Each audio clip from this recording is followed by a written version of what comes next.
ठाकुर जी की ये लीला बड़ी ही मनमोहक है। नंदलाल ने सुबह ही टेरकंदप पर अपने सभी मित्रों को बुलाया और बरसाना जाने का विचार बनाया। इतने में बलराम जी बोले कि लाला, फागुन चलर हो है, तू ऐसे ही जाएगा तो गोपी तोए पकड़ के बांध देंगी और खूब गुलाल गुलचा मारेंगी। ठाकुर जी ने मन में विचार बनाया और सभी मित्रों को बताया। विचार बड़ा ही सुंदर है। मित्रों का जयकारा लग गया और हर हर कहते ही ठाकुर जी वहां से बरसाने की ओर चल दिए। बड़ा ही मनमोहक दृश्य है। शंकर भगवान उनके रूप को देखकर मन ही मन भावुक हो रहे हैं। उन्हें ऐसा भावुक देख माता पार्वती पूछ रही हैं, प्रभु आपकी नेत्रों में जल कैसे? तो शंकर भगवान ने बड़ा ही सुंदर जवाब दिया कि आज मेरा रूप मेरे जगत्ती ने लिया है तो मुझे आनंद हो रहा है। सब देवगण उन्हें देखकर आनंदमय हो रहे हैं। अलख निरंजन सब दुख भंजन कहते हुए ठाकुर जी बरसाने आ गए। बाघांबर ओढ़े, भस्म लपेटे, त्रिपुट लगाए। नगर में कौतूहल हो रहा है। अलख पुरुष को देख सब गोपियां अपना भविष्य पूछने लगी। उनके चेले बाबा की जय हो कहने लगे। श्री जी की चरण सेवा की सभी धार्मिक, आध्यात्मिक एवं धारावाहिक पोस्टों के लिए हमारे फेसबुक पेज श्री जी की चरण सेवा को फॉलो करें तथा अपने मित्रों को भी आमंत्रित करें। यह बात ललिता जी के कानों में पहुंची कि नगर में कैलाश पर्वत से एक जोगी आया है जो कि सबका भविष्य बता रहा है।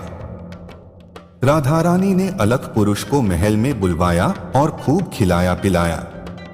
फिर सब गोपियां उनसे भविष्य पूछने लगी। राधा रानी अपना भविष्य पूछने लगी तो ठाकुर जी हंसकर बोले, तेरा पति तो काला है और गौ पालन करता है और तुमसे मिलने के नए नए भेष बनाता है। इतने में राधा रानी की निगाह उनकी कमर पे पड़ी तो वे मन ही मन हंसी। कमर में उनकी बंशी है। राधा रानी ने ललिता जी के कान में कहा कि अलख पुरुष को चेलों सहित घेर लो। ललिता जी ने सब गोपियों को बुलाया और गुलाल, अतर, अर्गजा, केसर मंगवा लिया। राधा रानी ने ठाकुर जी की वंशी को निकाल लिया। ठाकुर जी अपने असली भेष में आया देख सखा भागने लगे। आगे भागे तो देखा कि बलराम जी को गोपियों ने पकड़ रखा है और उनके गुलाल मार रही हैं। यह देख ठाकुर जी भी भागने लगे तो उनको विशाखा जी ने पीछे से पकड़ लिया और फिर खूब जमकर गुलाल मारा। शिवजी, नारायण भगवान और सब देवगण यह देखकर कह रहे हैं कि धन धन ब्रज की गोपियां। आज ही के दिन बुराई का स्वरूप होलिका एक भक्त को जलाने के चक्कर में स्वयं भस्म हो गई थी। आइए आज हम भी होलिका दहन के साथ साथ अपनी सभी बुराइयों को भी स्वाहा कर दें और जीवन को नए और आध्यात्मिक तरीके से शुरू करें। आइए श्री हरि विष्णु के परम प्रिय भक्त श्री प्रहलाद जी एवं श्री हरि विष्णु के नरसिंह अवतार की कथा के चौथे भाग का रसास्वादन करते हैं। बार बार प्रहलाद को मारने में असफल हिरण्यकश्यप अत्यंत चिंतित हो गया। उस समय हिरण्यकश्यप की एक बहन होलिका वहीं पर उपस्थित थी।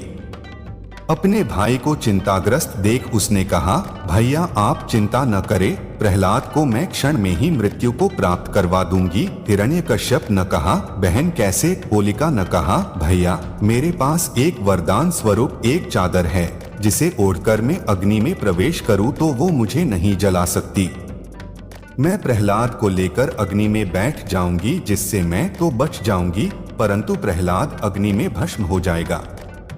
ऐसा सुन हिरण्यकश्यप प्रसन्न हुआ और तत्क्षण ही अग्नि का प्रबंध करने का आदेश अपने दैत्य सैनिकों को दिया। निश्चित समय में होलिका ने भक्त शिरोमणि श्री प्रहलाद जी को अपनी गोद में बिठा अग्नि में प्रवेश करने लगी। श्री प्रहलाद जी पुनः भगवान श्री हरि विष्णु का ध्यान करने लगे। भगवान श्री हरि विष्णु की कृपा से वो अग्नि उनके प्रिय भक्त प्रहलाद के लिए तो शीतल हो गई परंतु दूसरों का अहित चाहने वाली वह होलिका अग्नि में भस्म हो गई।